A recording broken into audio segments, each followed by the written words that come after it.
Ważną datą w kalendarzu każdego ucznia jest 1 września. Zaczyna się wtedy nowy rok szkolny. Jednak 1 września 1939 roku dzieci nie mogły pójść do szkoły. Nad ranem Polska została zaatakowana od zachodu przez sąsiadujące z nią hitlerowskie Niemcy, które wtedy nazywały się III Rzeszą. Od ataku Niemiec na Polskę rozpoczęła się II wojna światowa. Nieco ponad 2 tygodnie później, 17 września, od wschodu do Polski weszły wojska innego kraju, Związku Radzieckiego. Związek Radziecki to było takie państwo, które już dzisiaj nie istnieje, a składało się z Rosji i kilkunastu innych państw. Polskiemu wojsku nie było łatwo walczyć z 2 wrogami jednocześnie i po ponad miesiącu musiało się poddać. Polska znalazła się pod okupacją, to znaczy została podzielona pomiędzy Niemcy i Związek Radziecki. Przedstawiciele tych krajów tak naprawdę pełnili władzę, a na terenie Polski stacjonowały obce wojska. Warszawa, stolica Polski, znalazła się pod okupacją niemiecką. Polacy chcieli jednak walczyć o odzyskanie niepodległości, ale nie mieli wojska, by zrobić to tak po prostu. Polska armia w pierwszych tygodniach wojny została pokonana. Trzeba było przejść do konspiracji, czyli działać w sposób tajny przeciwko okupantom, często w sposób nielegalny. Konspiracyjne państwo polskie z czasów II wojny światowej nazywamy polskim państwem podziemnym. Podziemne oczywiście nie znaczy, że znajdowało się pod ziemią, ale że było tajne, że działało w sekrecie. Polska miała więc dalej swoje szkoły, teatry, sądy, drukarnie i wiele innych instytucji, ale wszystkie działały potajemnie. Żeby należeć do konspiracji, trzeba było być wielkim patriotą i być bardzo odważnym. Było to bowiem bardzo niebezpieczne. W razie złapania przez Niemców groziła za to kara śmierci. Ważne było, żeby w walkę i działalność konspiracyjną zaangażowało się jak najwięcej osób. Czy w konspiracji było także miejsce dla młodzieży? Czy ktoś w waszym wieku mógł również walczyć o Polskę? Jedną z organizacji, które musiały również zejść do podziemia, było harcerstwo.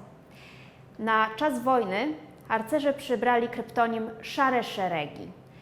Tajna działalność wymagała, żeby nie używać prawdziwych nazw i nazwisk, dlatego wszystkie instytucje i wszyscy ich członkowie musieli nosić pseudonimy.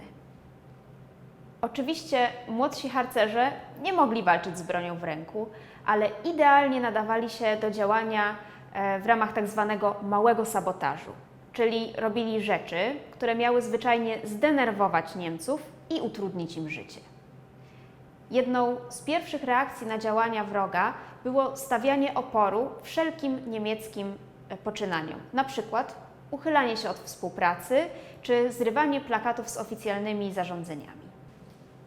Potem już w sposób planowy zaczęto wykonywać z pozoru drobne działania, ale mające duże znaczenie.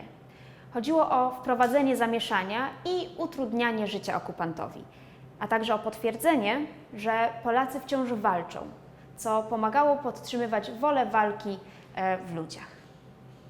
Najważniejsze było jednak to, by nikomu nie zrobić krzywdy.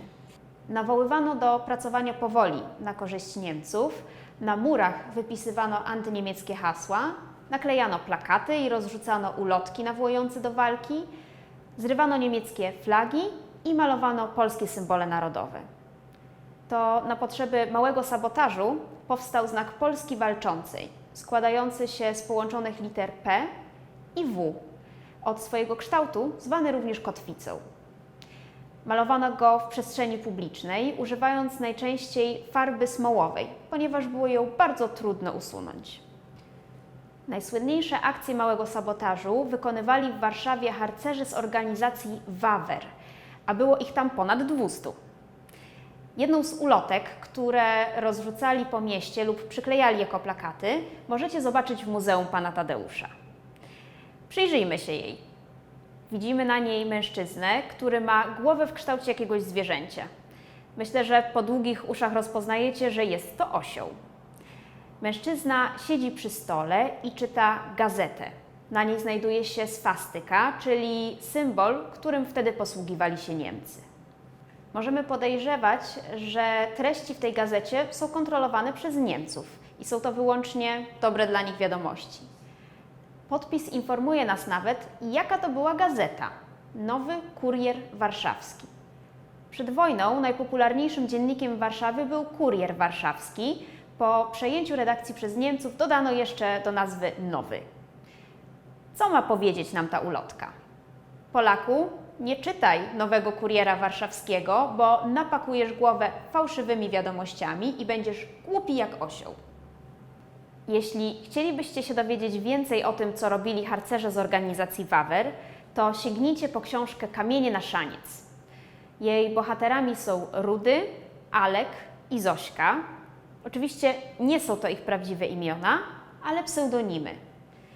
Ukrywa się pod nimi trzech chłopców. Rudy to Janek Bytnar, Alek to Aleksy Dawidowski, a Zośka naprawdę nazywał się Tadeusz Zawadzki.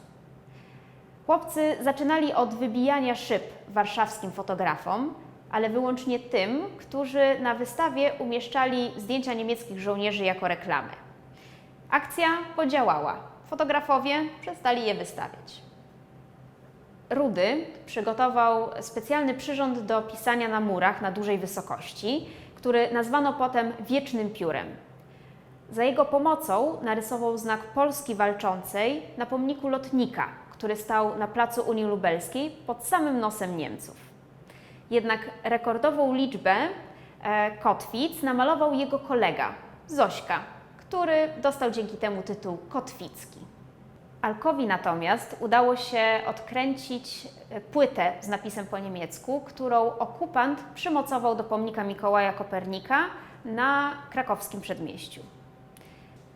Te i inne historie o trójce przyjaciół z Wawra spisał na podstawie relacji Zośki Aleksander Kamiński, który był instruktorem harcerskim i znał wszystkich chłopców osobiście. Po raz pierwszy książkę wydano jeszcze w 1943 roku, czyli podczas wojny. Dzisiaj ciągle jest to dla nas ważna historia, tak ważna, że jest lekturą szkolną.